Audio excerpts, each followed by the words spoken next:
This week on Myth, we'll at last reach the end of our 14-year journey to Vulture Peak in mythical India, which bears only a passing resemblance to the real India. This is the 7th and final episode on the epic tale of Sun Wukong, the Monkey King. If you haven't heard the first 6 parts, I'd recommend going back and listening. The first episode provides a lot of backstory on the Monkey King, and on the Chinese cosmology in general. The second tells how this whole quest thing got started. The third tells how Sanzang got tricked into banishing Monkey from the party, and the fourth tells how Sanzang ended up hanging from a tree surrounded by bandits, and Monkey decided to join back up. The fifth tells about Sanzang being totally cool with being kidnapped, as long as no beautiful women try to fuck him. To summarize, Monkey was trapped by Buddha, and could only be released if he served the monk Sanzang on his journey to the west to retrieve the magical sutras from India. Along the way, getting into a stupid amount of trouble, and getting out mostly through literal deus ex machina, they acquired 2 more disciples, Ogre and Piggy. Monkey managed to become even more immortal, but it didn't help him against a scheming demon that convinced the kind of dumb monk that Monkey had killed a few people for shits and giggles. Given how many demons have shown up already, you'd think he'd be more open to the idea. After some sitcom antics, Sanzang figures out that he's been tricked, and they all become one big party again, just long enough for Sanzang to nearly get his dick sucked by a scorpion demon. Monkey gets the gods of the stars to burn her to dust, which seems harsh, since it seems like the poor lady demon really did just want to give the priest mind-blowing sex. But that's mythology for you. Not long after, Monkey forgets how much trouble Sanzang gets into on his own and goes scouting. The monk is promptly kidnapped by bandits and strung up in a tree. Monkey murders all of the bandits, and Sanzang gets all pissy about it. They find an imposter Buddha who manages to trap a significant fraction of the Chinese gods in a bag, but Monkey eventually finds the right god for the job. Sanzang again gets super pissed that somebody wants a piece of the holy D, and they find a castle with a sick king. Monkey plays doctor, and gets sent after a wife-kidnapping demon to fix the king. He saves the monk, only to lose him again, this time to a harem of slutty girl demons. They naturally turn out to be hideous spider monsters, and Monkey defeats them and their eye-torsoed leader. They come to a continent where every person but one has been eaten by demons, and get advice from the sole survivor. Monkey wreaks his usual havoc, and stops the demons. They meet and stop a king bent on child murder to keep his erection longer, and yet another female demon whose main sin is wanting to fuck an old priest. Continuing, they meet an eviler king who wants to murder 10,000 monks because reasons. They escape that horror by being critical of the special effects. In this episode, you'll learn that magical quests from your god aren't all they're cracked up to be, that if you slap a god, you might have to swim in your own shit, and that slutty demon whores are not the worst examples of women to be found in this myth. Then, in Gods and Monsters, gets the old lady of forgetfulness, who's probably related to the Greek god Hades.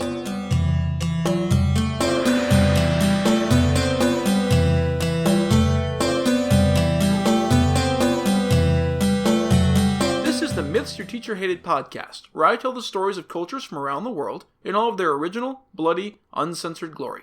Modern tellings of these stories have become dry and dusty, but I'll be trying to breathe new life into them. This is episode 6G, Return of the Buddha. As always, this episode is not safe for work. Sanzang and the group finally reach Fengexian, and I'm not really sure how to pronounce a G followed by an X, one of the frontier prefectures of India. The area has suffered from severe drought for years, so Monkey offers to make it rain. Just like that. The local marquis hears this, and comes to meet them to accept the offer. They are taken to a monastery and fed, and then Monkey starts up. A dark cloud appears in the hall and slowly reveals Ao Kuang, the dragon of the Eastern Sea. Remember him from episode 6A? Thanks for coming, dragon buddy. It's been dry here for a long time, and I was hoping you could make it rain. What do you say? Wish I could, Monkey, but I need orders from heaven for that. Can't do shit on my own or the Emperor would get pissed. Fair enough, says Monkey, and he sails off in a cloud to get permission. Yo, Emperor dude, can we get some rain over in India? The Emperor replies, nope. 3 years ago I was inspecting the heavens and traveling through the 3 worlds, and I saw that the Marquis was a dick, so I decided to punish literally everyone who might be affected by his being a dick.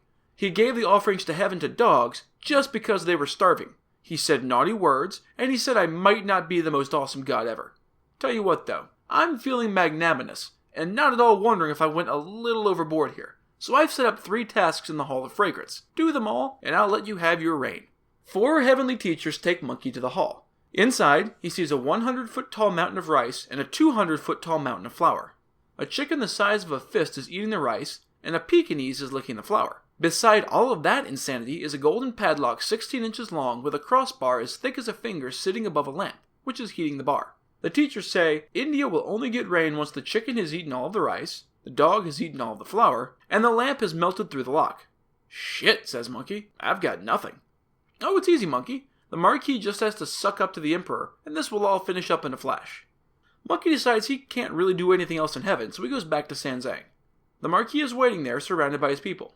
Right, so the heavenly teachers told me that all you have to do is impress the Emperor with just how good you are. He's punishing everyone because of you, Marquis.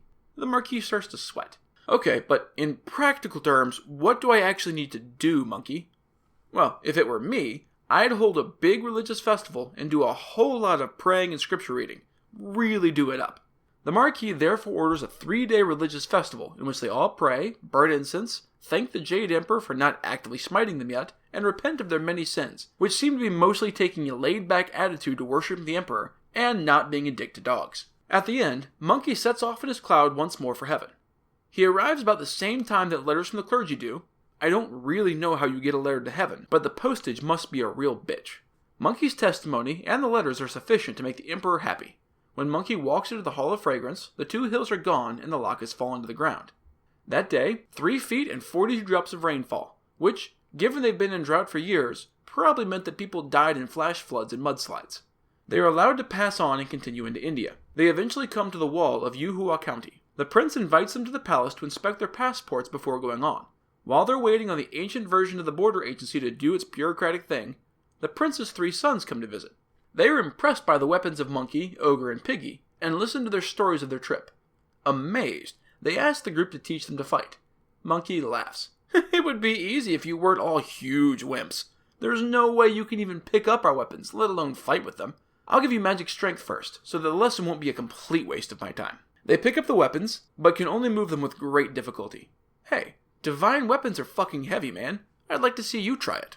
Abashed, the princes have their smiths create lighter versions of the weapons, and they work day and night. They are finally finished and left out overnight to cool. That night, an evil spirit in the Tigermouth Cave on Mount Leopardhead sees a magical glow coming from the city. He investigates and finds the splendid magical weapons. Finders keepers, losers weepers, he cackles, and he takes the 3 weapons back to his cave. The missing weapons are discovered the next morning, and Monkey goes out on patrol to find the thief. He sees 2 wolf-headed ogres, and figuring that they're committing the crime of walking while demon, he turns into a butterfly and follows them. Because the gods have basically decreed that Monkey's hunches are almost always right, the 2 demons immediately start discussing a rake banquet being organized by a more powerful demon. He is celebrating the 3 new magic weapons he has, and these 2 ogres are off to buy, yes, buy, because I never said they were actually evil, pigs and sheep to bring. They seem like decent sorts, but Monkey kills them anyway, because you can never trust ogres. Monkey might be a little bit demon racist, in spite of being a demon himself. Monkey grabs Piggy, and the 2 transform into the dead ogres. With some pigs and sheep from the city, they go to the cave mentioned in their conversation, which provided unusually specific directions for a conversation between 2 monsters who already knew where they were going. The junior demon at the cave pays them for the animals, then invites them back around for lunch with the Demon King. On the table inside, Monkey sees the magical weapons laid out on display. Monkey and Piggy grab the replicas of their own weapons from the table, and proceed to beat the shit out of a very surprised Demon King. He quickly realizes he's losing, and escapes, headed for his grandfather, the primal sage of ninefold numinosity. The guard at the 9-bin twisty cave in Bamboo Mountain is surprised to see the Demon King. Hey guy, your granddad already said he was coming to your banquet tomorrow. Why come by today? Did you not get his answer? Actually, the banquet is kind of off. See, these 2 guys came in, pretending to be my guys, and they took the magic weapons and fought everyone off. He starts to cry a little, snot dripping down his face, as he tells the whole story. What do I do, Gramps? The old demon shakes his head. You done fucked up, grandson. You pissed off Piggy, Ogre, and the Monkey King, if what you've told me is right. Why the hell did you provoke them? Fuck it. I'll help you capture them this time, but be more careful next time. The 2 demons appear with several of their lieutenants, 8 demons total, at the city and rush at Piggy, Ogre, and Monkey, who have returned with the stolen weapons. The 2 groups fight for 2.5 days straight with no victor. Piggy is starting to get tired and tries to faint, but trips and is, as always, captured.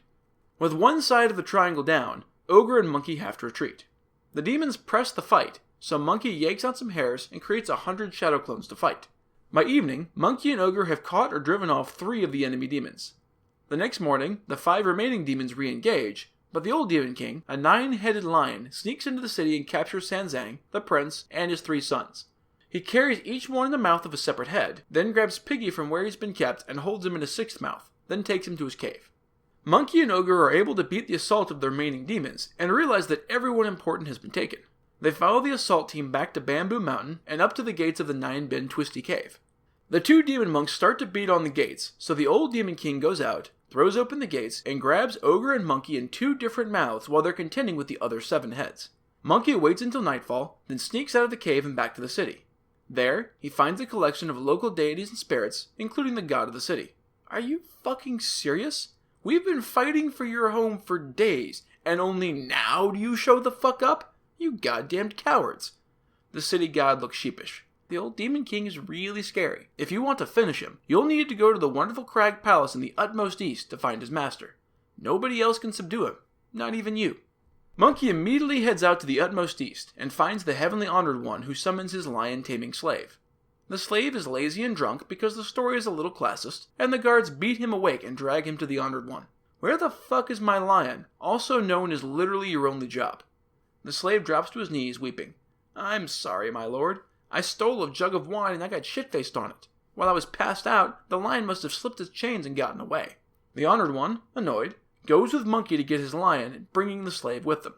The demon charges out to battle, but drops to all fours totally docile when it sees the heavenly honored one. The slave dashes over, puts a collar on him, then proceeds to punch him in the neck hundreds of times. Not a few times, literally hundreds of times. No wonder the fucking lion left. The slave only stops once his arm gets tired. Then he throws a saddle on the lion's back, and the honored one mounts up, completely ignoring the fact that his slave just beat his mount savagely because he was embarrassed by his own mistake. Monkey isn't really sure what to make of what just happened, but the demons are gone now, so he frees Sanzang, Piggy, Ogre, the prince, and the prince's 3 sons. The party travels on until they reach another city. They stay at the Clouds of Compassion Monastery to enjoy the Full Moon Festival, a celebration of the harvest. During the festival, 3 ornate golden lamps with silver filigree are lit. They are bright enough to outshine the full moon, and the smoke from the burning oil is pleasantly fragrant. Sanzang is a little obsessed with the oil. What the hell is in that oil that smells so good? One of the monks explains that it isn't normal oil. It's perfumed refined butter oil. Once the lamps have burned for 1 night, the Lord Buddha appears and all of the oil disappears. Does Buddha take the oil? Asks Piggy, because he has trouble with the obvious. Yeah, that was implied. If Buddha takes the oil, the city will have a good harvest. If not, we'll have famine, drought, and terrible weather, so we all work really hard to have the best oil. Suddenly, a howling wind erupts from the atmosphere. Everyone is driven inside, including Sanzang and his disciples. What the fuck is that, asks Ogre? Oh, don't worry, that's just the Buddha. It happens every year. The wind rises up at the end of the night, and everyone goes inside while Buddha takes the oil. Sweet, interrupts Sanzang. The Buddha's coming? I totally want to meet that guy. I've been walking this way for over a decade to see him. The monk gets nervous. Yeah, no.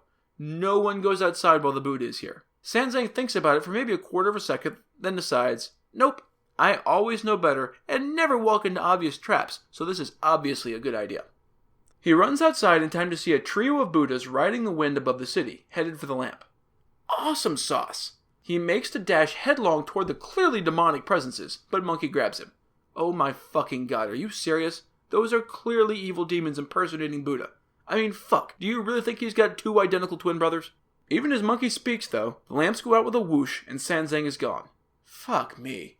Not this shit again. Monkey whistles up the local god and finds out that the demon lived in the Dark Essence Cave in Green Dragon Mountain. The eldest is King Cold Avoider, the second is King Heat Avoider, and the third is called King Dust Avoider. And yes, the demon names are definitely getting weirder. A lot of the names are obviously based on some obvious animal feature. I don't really know what these mean. Monkey goes straight to the cave and demands that they come out and fight. Instead, they decide to taunt him a little. Hey, aren't you that Monkey King that made so much trouble in heaven? Are you sure? Because you look to me just like a cute little macaw. Don't fuck with me, asshole. I've ripped the balls off better demons than you. Give me back the priest. He beats down the door of the cave and charges the 3 demons. They fight until the next evening, when Dust Avoider summons a herd of cattle to overwhelm Monkey. He realizes he's facing ridiculous odds, so he beats a hasty retreat. What happened, asks Piggy. What happened is that none of you fuckers had my back, so I was facing unbeatable odds. Monkey yawns. I'm pooped. Let me grab some Z's, and I'll try again tomorrow. Ogre shakes his head. No, I think we need to go tonight. You're gonna feel like a total butthole if you go there in the morning and they already murdered the priest to death. Monkey sighs, longing for his bed, but they're right. Alright, let's do this shit. I don't want to be up all day and night again tonight. They go back to the cave and fight again, and Monkey is not the least bit surprised when Piggy and Ogre are immediately captured. I knew it. I fucking knew it. I should have gotten some sleep first. Monkey retreats again and goes to heaven for reinforcements. Honestly, I don't know why I ever trust Ogre and Piggy to do anything. They're nearly as danger-prone as the priest. He meets the metal planet, Heavenly King Verduhaka, and the spirit officers Yin, Zhu, Tao, and Zhu. He tells them the story. Ah, you met the 3 rhino spirits. They are really self-conscious about their bodies, and are pretty germophobic, so they bathe, a lot. All you have to do is get the 4 beast stars belonging to the element wood. That sounds like word soup, so I'm going to need a lot more detail. The metal planet size. Look between the Dipper and the Bull Palace constellations. It might be easier if you send a written request to the Jade Emperor for detailed instructions. I know time is of the essence, and the vital quest thing is in the balance, but bureaucracy stands aside for no man. Monkey shakes his head and fills out the forms. Permission finally obtained, Monkey goes back with the wooden lesser dragon of the Horn constellation, the wooden unicorn of the Dipper constellation, the wooden wolf of the Strider constellation, and the wooden hyena of the Whale constellation. Monkey goes back to the cave and proceeds to shout insults at the fat, ugly, stupid ogres. What the fuck? Asked Dust Avoider. We kicked his ass yesterday and took his friends. Is he that desperate for another beating? Shrugging, the 3 come out. They like 3 against 1. The 4 constellations step out from the shadows behind the demons. Boo.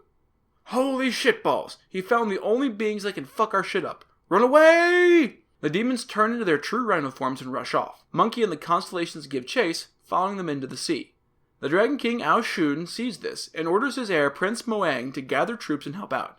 The rhinos are therefore suddenly confronted with an army of armed tortoises, soft-shelled turtles, alligators, fish, crab, and shrimp, and they give up. They travel uneventfully for over a month before coming to the Spread Gold Dhyana Monastery. An otherworldly-looking monk offers to let them stay. Since they're close to the end now, they're not worried about trouble, so they agree. That night, Sanzang and Monkey walk in the moonlight with the ancient monk, and hear a woman weeping because her parents don't know of her suffering. Which seems odd, because wouldn't you be more upset about, the actual suffering? Who's that weeping? Asked Sanzang. Oh, a year ago I was thinking about the moon when I heard a gust of wind and the sound of crying.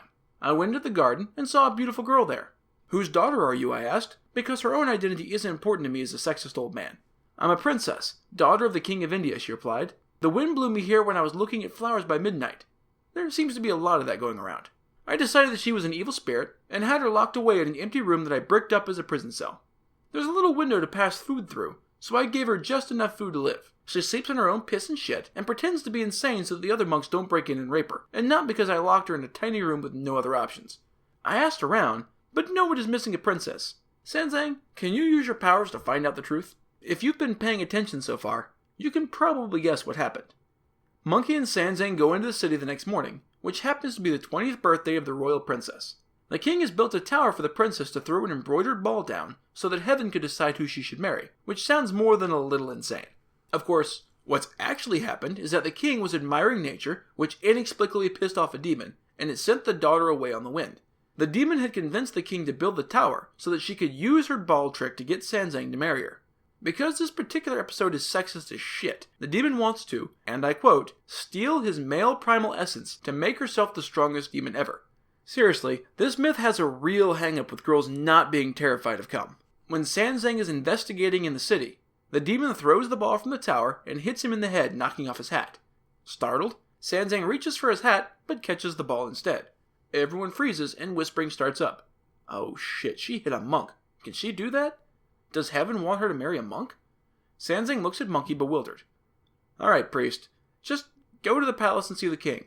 If they decide that marrying a priest is fucking stupid, then you can get the passport signed and go, because apparently the king has to do that personally for some reason in defiance of all logic. If they decide, fuck it, let's get married, ask for them to send a messenger. I'll go get Piggy and Ogre, then I'll come back. If one of them is a demon, I'll be able to tell. Sanzang does as told, and naturally the demon insists on being married. Sanzang, in turn, insists that his disciples be present. The princess objects, but the king thinks that this is completely reasonable, so they are summoned. A banquet is laid out, so Piggy, Monkey, and Ogre leave the monk to stew while they eat until their bellies nearly burst. Sanzang finally finds them stuffing their faces and is furious. Are you assholes serious? I'm in real trouble here, and it's all your fault, Monkey. I just wanted to get the passport signed and leave, but you insisted that we take a look at the tower. So fix it. Monkey can't stop himself from laughing. I thought you'd like it. You told me that your late mother married by throwing an embroidered ball to decide her husband. I thought that was crazy, but you seem nostalgic, so I figured you'd have a little fun. Besides, we did kind of agree to figure out which princess is real. Or did you want to risk leaving an innocent girl starving in a pile of her own shit? Meanwhile, the princess has been complaining to her dad. Ugh, my future husband's disciples are supposed to be fantastically ugly. Since I'm just a delicate woman with no real physical strength, I'm pretty sure that being near them would terrify me to a literal death. I guess that means you need to banish them, huh, Dad? The king, who is, like I said, super sexist, buys this bullshit argument. Yeah, I guess they are pretty ugly. And it might actually kill you because you're just a weak woman. I'll get their passports signed and tell them to be on their way. Everybody wins. The three are summoned before the king. Alright, I'm going to sign your passport now, and you all skedaddle. I'll provide an escort to Vulture Peak, and Sanzang can stay here safe and sound. That work for everyone? Monkey shrugs and lets himself and the other two disciples be ushered through the palace. Piggy whispers, are we actually going to just leave him here? Monkey gives him a fuck off look. What do you think? Go back to the hostel we've been staying at and hide. Don't let anyone know you're still there. I'm going to sneak back in and fix everything, like I always do. Monkey turns into a fly and sneaks back into the palace and finds Sanzang sitting next to the king, obviously worried about being left to the horrible fate of marrying a beautiful princess, which is the best possible outcome of a fairy tale. But whatever. He buzzes in the priest's ear. Did you miss me? Sanzang endures his second wedding feast of this journey, with a tiny fly-shaped monkey clinging to his hat. The princess finally comes down for the feast, letting Monkey get a look at her for the first time. Huh, whispers Monkey. There's a little bit of demon energy around her, but not much. Probably a fake, though. Weird. I thought she'd be stronger. Oh well, I'll go catch her. Sanzang hisses at Monkey. That would scare the king and queen. Wait until everyone leaves, and then make her turn back into her real form. Fuck that, says Monkey. I'm bored now. He jumps off the hat and turns into his normal size, grabbing the princess. Alright, you dick-obsessed bitch. You tried to trick Sanzang into marrying you so you could steal his masculine essence with your evil pussy. Admit it. The king is terrified, naturally, but being a coward, he runs off and leaves what he thinks is his daughter to Monkey. Shit's gone sideways, so the demon rips off her clothes and runs to the shrine of a local god in the palace garden. She grabs a giant pestle she stashed there and swings wildly at the pursuing Monkey, showing no battle training whatsoever. She summons a cloud, and they battle in the sky.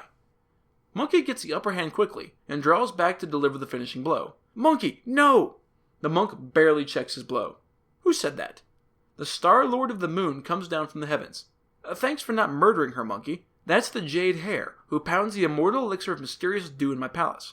She got out of her cage last year, and ran away, and I finally got around to going out and looking for her. Well, she is fighting with a giant pestle, so I guess that tracks. But we've got a problem. Your Jade Hare kidnapped the Indian princess, took her place, and is trying to marry Sanzang. It's a clusterfuck, and she should be punished. Ah, but what you don't know, Monkey, is that the king's daughter is not a mere mortal, but the beauty from the Moon Palace. 18 years ago, she bitch-slapped the Jade Hare, and decided to hide out in the mortal world for a while to let things cool down. She used her magic to slip into the queen's pussy and get born. The Jade Hare was really just getting revenge for that slap. But she really shouldn't have tried to marry the priest, and she shouldn't get away with it. Still, I ask you to forgive her. Monkey scratches his head. Okay, that's some weird shit even for me. Take your Jade Hare, and we can get the sort of real princess back from the cell of shit she's been in for a year, which seems excessive for one slap, really. Maybe if we throw a party, she'll feel better about her ordeal. Honestly, I don't really care that much. So they send a messenger to the monastery where the princess is being held, explain things to an increasingly confused king, who isn't really sure how to respond, so he just sort of lets everyone go on about their merry. Another month of travel goes by before they come to another city. Sanzang tells everyone, stand there, keep your mouth shut, and don't move. I'm going to go ask where we are. He walks up to the nearby pavilion and asks the old man there where he was, and where he might beg a meal. Welcome to Browsing Town. If you want vegetarian food, you don't have to beg. Just go through the gate tower shaped like a sitting tiger to Squire Cow's house. They do so, and soon meet Cow Hong. I'm 64 now, and when I was 40, I vowed to feed 10,000 monks. I got bored the other day, so I counted the names I wrote down of all the monks I fed, and it's 9,996. You four will make 10,000. For those keeping score at home, this is the second time this exact thing has happened, only this time it's feeding instead of murdering. If you guys give me your names, you can stay for a month. Vulture Peak is only 800 miles away, so it's pretty close. I'll send you there in carrying chairs. They've been walking for most of 14 years now, so that offer sounds amazing. They immediately agree. Cow insists on having a huge party to celebrate completing his vow. The party tries to turn him down, but he insists. After a week of celebration, Sanzang insists that they really need to go and that this is way, way too much. Cao thinks he offended them and insists on throwing another, even more lavish banquet before they go. Sighing, Sanzang agrees, and Piggy proceeds to try and eat the squire out of what little money he has. They spend the night at the hostel so they won't get talked into staying longer. They leave early the next morning, not realizing that Cao has been murdered in the night by some drunken frat boys who squandered their trust funds on booze and whores. They thought Cao was rich because of the lavish celebration, so they robbed him and killed him when he resisted. His wife blames Sanzang for leaving too soon, so they weren't there to protect him, and also for not leaving sooner so that Cao didn't throw the ridiculous party that cost him his life. She decides on completely uneven vengeance and blames the murder on the 4 monks, and specifically names Monkey as the actual killer. She knows it's not true, but wants to destroy the 4 that she, for some reason, blames more than the actual thieves and murderers for reasons that aren't adequately explained. The city guard, 150 strong, charges off after the 4 monks, leaving the real killers to spend whatever money they did get safely. Fortunately, they're idiots, and they decide to try and rob the magical demons after successfully robbing one unarmed old man. Monkey subdues all of them with his magic and ties them up. They recognize art from Cao's house, and soon find out what they did. Sanzang wants to return the stolen goods, so when the guards catch up, he's in possession of them. This does, admittedly, look really suspicious. The guards throw them in prison, but Monkey has escaped much, much more secure places, so he escapes in the night. He turns into a fly and goes back to Cao's house, where the coffin is lying in the main room. The family is gathered around the body, so Monkey lands on the head of the corpse and coughs, loudly, as a fly. Flies can't really do that, but monkeys can't really turn into flies, so fuck it. Everyone is terrified except the old battle axe Cao married, who slaps the coffin and says, "Did you come back to life, old man?" Monkey sees an opportunity. "Nope." "Then why are you talking?" Personally, I think she's taking her dead husband talking to her way too calmly. King Yama sent demons to bring me back to talk to you. Apparently, Threadneedle Zhang has been lying to frame some innocent people. At hearing her childhood name, which no one but her husband still knew, she drops to her knees but sticks to her lie. What innocent people have I framed? Those poor monks who didn't even want the fucking party, woman. Who do you think? The god of the jail was so upset at the miscarriage of justice that he told the Lord of the Dead about it. If you don't get those monks out of jail toot sweet, I'm gonna wreak havoc on this place for the next month. I'm talking full-on poltergeist shit. The 2 sons promise to go to the jail in the morning and get the monks out. Monkey could probably let it go now, but he wants to make good and goddamn sure they can get moving. They're so close. So he goes to the county office. If they see a talking fly, they might figure this whole thing out. Somehow. So I'll try something different. He turns himself into a giant, so large that 1 foot barely fits in the door. "I'm the roving god Rambler, and the Jade Emperor is pissed! Some Buddhist monks on a holy quest were beaten and imprisoned by you assholes. Release them, or I'll use my other foot to cook everyone in this building to death, then trample the city to dust for good measure." Holy fuck, we were just doing our jobs, and they were captured with the stolen goods. Did I stutter? Gulp. Nope, we'll just nip out and get those release papers signed then. No need to murder an entire city, giant god. Satisfied, Monkey turns back into a fly and goes back to his cell for a nap. They are released the next morning, and Monkey makes a completely unnecessary trip to the underworld to see Mr. Cao, who has been made the chief recorder of good deeds for being such a good man. Monkey talks Yama into giving Cao 12 more years on Earth, so he leaves with Monkey. I bet his wife was just thrilled to see him. They somehow travel most of the 800 miles in the next week, and come to a mass of high buildings. "That looks cool," says Sanzang. A young monk overhears him. "You must be the monks from the east that have been coming here for what seems like forever." He directs them to the Jade Temple, where they meet the gold-crested immortal. He points at the light streaming off of a nearby mountain. That's Vulture Peak, home of Buddha. And that's all he does in the story. The group goes up the mountain the way they were directed, and comes to a mighty, rushing river flowing down the rock. Since it's a fucking mountain, there are no boats to be seen. "I bet that asshole sent us the wrong way," Monkey snorts. "No, he didn't. There's a fucking bridge right over there." They approach, and see a sign that says Cloud Touching Crossing. They didn't notice the bridge initially, because it's just a single fucking log. Sanzang looks at it, and decides to stay fucking put. "That's not a bridge, Monkey. That's a death trap. Besides, I see a ferry coming down the river. I'll wait for that." They wave for the ferryman, who pulls up to the bank. "Thanks for stopping, man. Could you take us to the other side?" "Sure," says the ferryman. "Hop in." Sanzang steps forward, then reels back, arms pinwheeling desperately. Holy shit, there's no bottom to the boat. How does that even work? Monkey, impatient, shoves Sanzang into the boat, where he promptly splashes into the water. With a resigned sigh, the ferryman grabs Sanzang's shoulder and hauls him out of the water and onto the non-existent boat bottom. The three demons step aboard with the luggage with no problems. The boat pulls away from the shore, and something smacks into the side. Sanzang looks over and meets his own dead face. He's horrified to see his own corpse floating down the river away from them. "Hey, look," shouts Monkey. "It's you, Sanzang. Your body is fucking dead. You're a ghost now, and this whole river thing is basically just a metaphor. I can see with my magic eyes that the boat captain is the Buddha's servant who pulled your soul from your body. Congratulations. You made it. Well, part of you anyway." They cross to the other bank and head up to the Thunder Monastery. Inside, they find the full host of the Buddha's temple. Thousands of holy souls and mini-gods, arrayed in 2 lines leading from the door to the throne. They are led to the Buddha, who congratulates them on making this long, dangerous journey. They are to be fed and then taken to the library where they can get what they came for. Then, they can bring the scriptures back to spread through China. 2 of the Buddha's servants, Ananda and Kashyapa, lead them to the library and hand them the holy texts. Impatient, Sanzang insists on heading back out at once. After they leave, Buddha hears the 2 giggling. "Those dumbasses didn't even check the fucking books. I can't believe they fell for the old blank book joke. They came all this way, and the priest fucking died, and for nothing." Buddha summons another servant and sends him after the priest to come back for the actual holy text. His servant, the Arhat, sails off from the wind, but Sanzang can't see him. He picks up the bundles of books, thinking that he can lead them back, but all the party sees is someone stealing the magic MacGuffin that they came here for and take off in pursuit. The Arhat, terrified that Monkey will straight up murder him for trying to help, rips the books to shreds and throws them into the wind. Understandably, Sanzang drops to his knees wailing. He has given everything for this quest, and at the last minute, an evil demon has thwarted him. Ogre starts to gather up some of the pieces with some vague thought of trying to piece it all back together, but he notices that every piece is blank. He grabs more shreds, and they're all blank. What the fuck was the point of blank scriptures? Monkey thinks for a second, and realizes that someone is playing a really mean joke. Let's head back. We've been had. Buddha explains when they get back. The wordless scriptures really are holy, but you're not enlightened enough to understand them. You were supposed to get the Buddhism for Dummies version. They turn around to leave again, when one of the servants whispers in Buddha's ear, "Hey, holy man, it took them 14 years to get here, and it's probably going to take them that long to get back. A lot can happen in that time, and they have the holy scriptures now. What say you use your god powers to speed this whole thing along, huh?"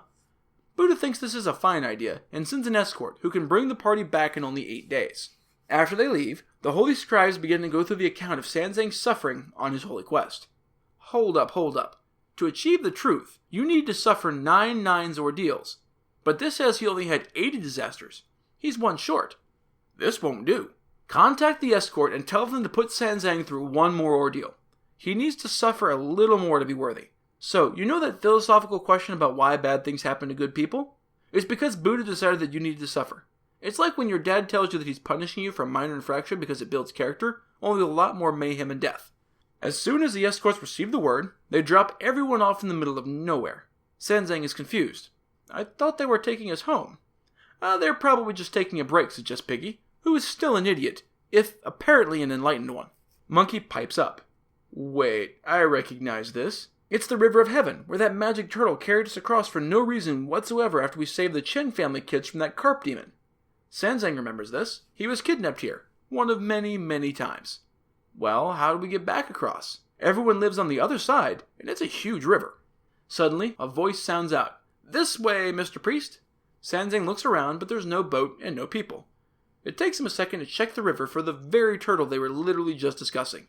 "Took you long enough. I've been waiting here since you left to take you back. When you went across, I asked you to check with Buddha on when I would be converted, and how long I would live. What did he say?" Sanzang is ashamed to realize that, in the excitement of dying and everything, he had completely forgotten his promise to the magic turtle. "Sorry, man, I kinda forgot. I had a lot going on." The turtle is crestfallen.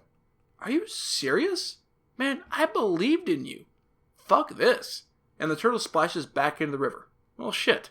They set up camp and try to figure out what to do next, when a howling wind springs up with lightning and thunder crackling out of a clear sky. Shit, demons have come to steal the holy texts. Sanzang clings to the books, Picky holds on to the bridles of the horses, and Ogre tries to secure all the luggage, leaving Monkey to spend the entire night alone fending off the demons. In the morning, the demons give up for no reason whatsoever, leaving an exhausted but successful party. Soon, a fishing boat comes in sight of the far bank, and they see Sanzang and the monks.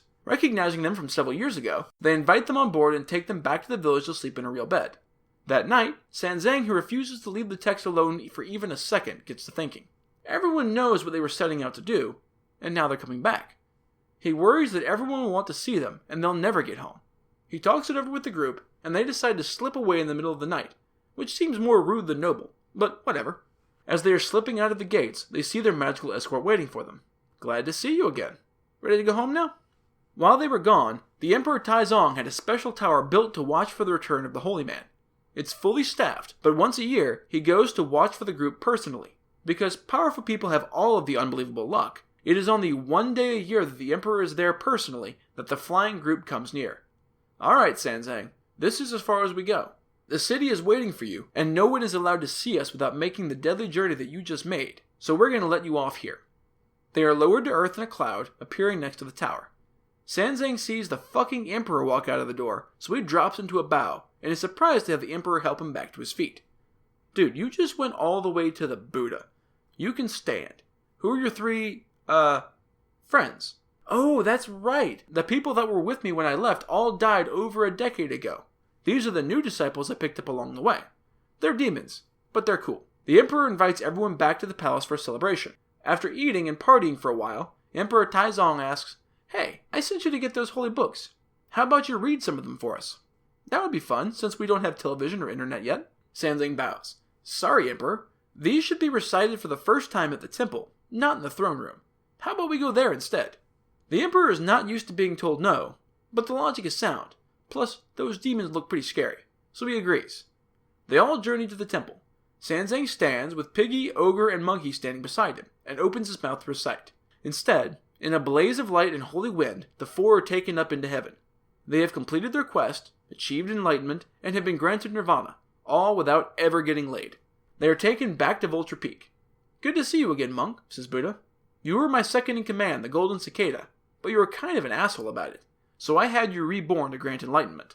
Now you're back, and you're not a dick anymore. You will be granted the high office of Kandana Punya. Monkey, you were a selfish, dangerous bastard. Now you're a righteous, dangerous bastard. You will be the general of my army.